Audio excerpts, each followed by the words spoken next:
The 80% route for both Morrowind and Oblivion is incredibly short due to sequence breaking many of the game's requirements. By June 20, 2018, Morrowind achieved the first ever sub 3 minute time with a time of 2:59 by Jelly, whereas during that same time, Garish Goblin managed to take Oblivion's world record of 3:30 months prior. With a 30-second differential, Morrowind was definitely the faster game. There are two main ingredients that are the bread and butter of both 80% speedruns: movement and menuing. If that only goes so far, how can Morrowind save 30 seconds from Jelly's PB of 2:59 from 4 years ago to get anywhere close to sub 2:30? How does Oblivion save a whole minute? Both games had to approach this very differently. Morrowind was more movement heavy, therefore the time save was all in optimization. Oblivion, on the other hand, was static. There needed to be a revolution that shaped things for good. As a start, Morrowind's IGT was being tracked by what is now referred to as the old timer.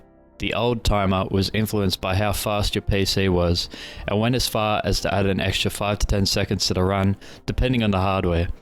In essence, Jelly's 2:59 was closer to 2:50 than 3 flat if the new timer was being used. A little over a year later, the new timer was fully implemented to more accurately track IGT. Maddie A got a new world record time of 2:55 on October 16, 2019.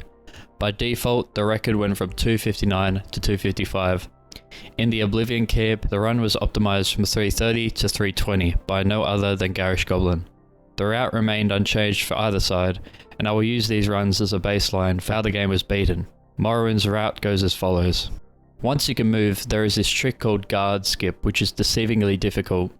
If you cannot get past him in time, you lose roughly 1.5 seconds, an eternity for a speedrun this short. What's cool about the intro section is you can use the pause menu to line up the cursor to align with the next menu in the sequence. By doing this, speedrunners choose red guard for their adrenaline rush spell that increases run speed. In the next sequence of menus, Maddie chooses the Barbarian class and the Steed sign for a boost in speed. Because Maddie needs to buy some items at a trader, but doesn't have any gold, he steals this platter. There's a tight window for when you need to remove the platter from the inventory before the guards reach you, otherwise they will confiscate the item. Maddie chucks it on the ground, says, "I didn't do it," then the guards leave him alone. Now he's free to pick it up without any consequences. Maddie picks up an engraved healing ring from a barrel, which needs to be handed to a specific NPC.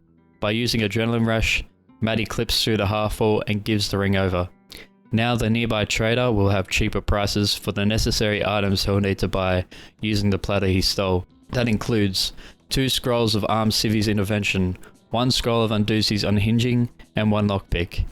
Strafing left and right is faster than going straight forward, so that is the dominant moving strategy.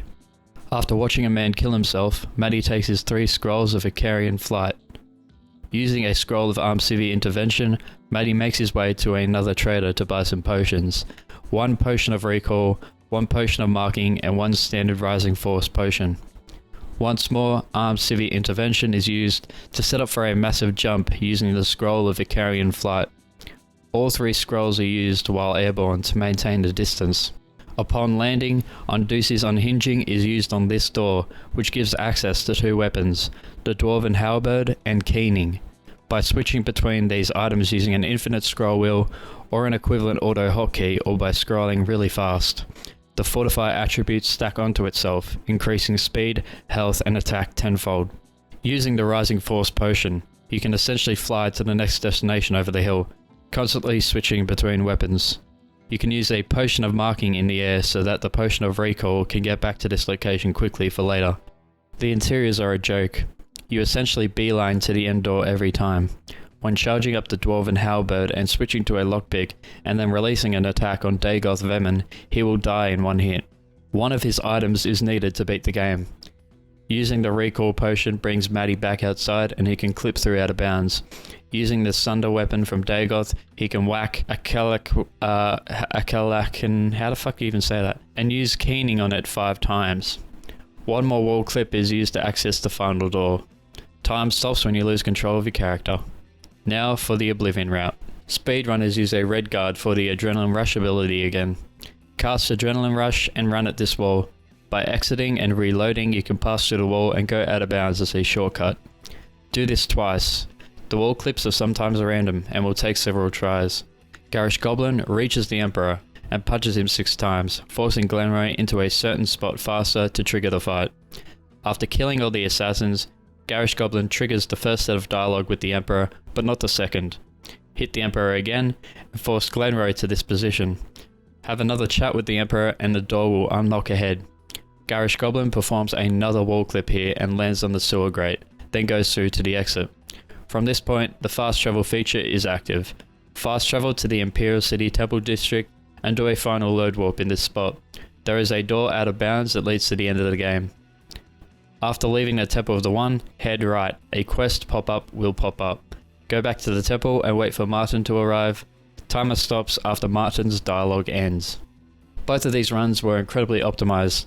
There was maybe a further 5 to 10 seconds to save in both Morrowind and Oblivion with better gameplay, but there needed to be new techniques to push the time much lower. After 6 months, however, Oblivion was blessed with a new discovery that would forever change Oblivion speedrunning: load warping. Discovered by Havard in late January 2020, by using the save of a character sitting down, the XYZ coordinates would be transferred into another room, which saved extra time in 2 separate rooms.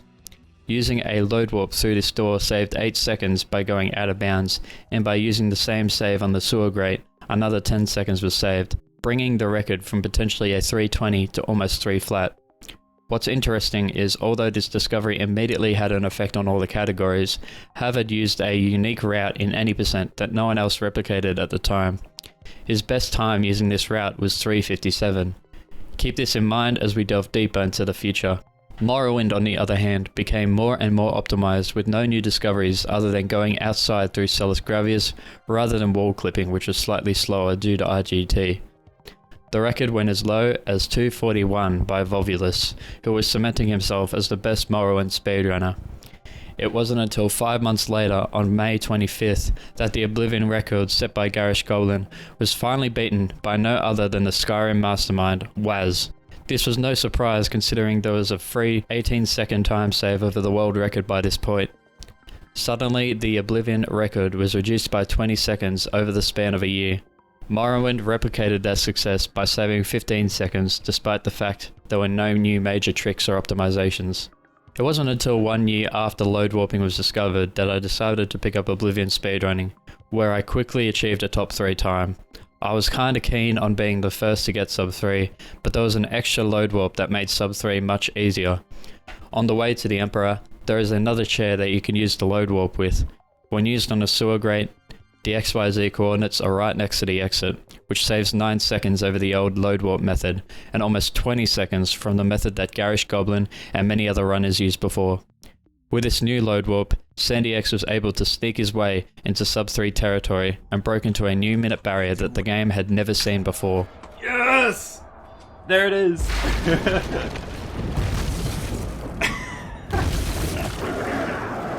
Oh my god. 2:59, achieved on January 28th, 2021. Accompanying this feat was Volvulus and his time of 2:37 on Morrowind, with shockingly no new discoveries, just pure optimization. By this point, Volvulus was the only man capable of leading the charge for the world's first sub 230.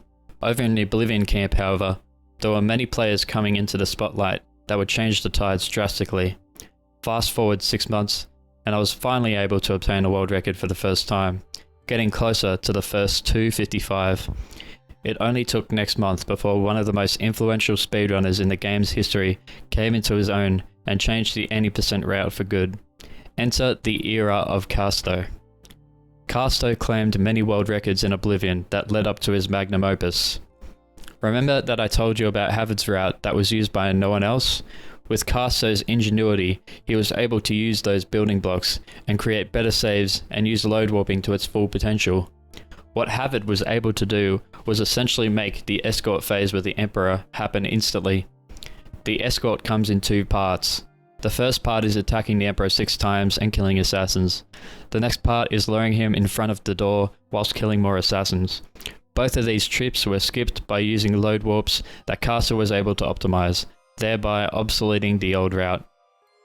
With this new route, the time went from 2:53 set by Casto in November 2021 to 2:46 in December the next month.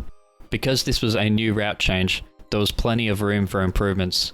The new escort was likely to save anywhere between 10 to 20 seconds from the old route, depending on how the wall clips went. It was roughly around this time that Morrowind finally got a taste of something new as well.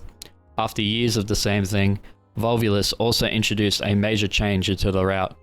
Instead of buying potions, you essentially parkour around the mountain after picking up the weapons, which is a lot more difficult to pull off. Using the Amulet of Heart Heal that you get from Dagoth, you can levitate to the final rooms.